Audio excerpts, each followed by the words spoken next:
Today's question is, I can't stand watching myself back. Is there a way to make video less painful? So when you are recording yourself, it is a good way to think about it is an end to a goal. You'll need to spread your message out there. You need to be able to clearly communicate with your audience.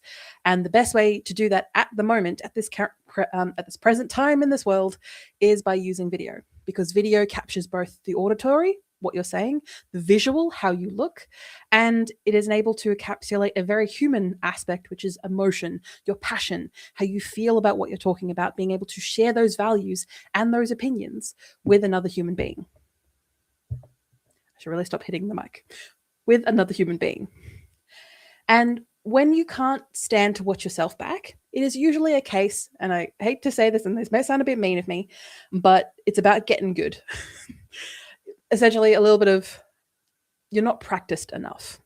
Now, I understand that looking back at yourself can feel a little bit icky and a little bit gross when you first start it.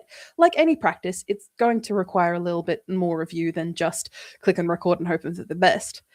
And that's because there's a lot of mental weight that you put on yourself about how you look, how you act, how you sound.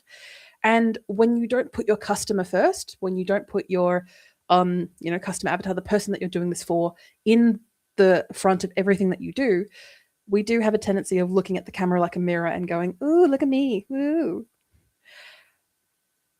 It is an understandable action. It is a sympathetic feeling that I have for you, but it's also a case of it becomes less painful the more you do it. The more that you communicate with your audience in the best method that they can understand. And for example, that may not be video, but video is the easiest way for most people to communicate with their audience. It's just not necessarily just because of how social media is, but how your audience responds. And if they respond better to the written word, awesome, focus on that. If they respond better to an audio or a podcast, do that. But the reason that I recommend video as your first port of call is because, yes, it may be the most challenging aspect once you get your head around it.